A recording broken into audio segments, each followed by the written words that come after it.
నా కొడుకుని ఎంతో అల్లారముద్దుగా నిజాయితీగా పెంచాను. వాడు నిజాయితీగా ఉన్నాడని చంపేశారు. నీ కొడుకు చచ్చిపోయాడా?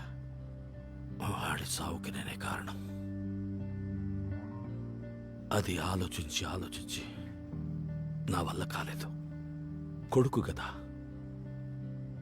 కానీ వాడిని చంపినోడు సంతోషంగా ఉన్నాడు. ఎలా? అందుకే వాణ్ణి లేపేయాలని డిసైడ్ అయ్యా.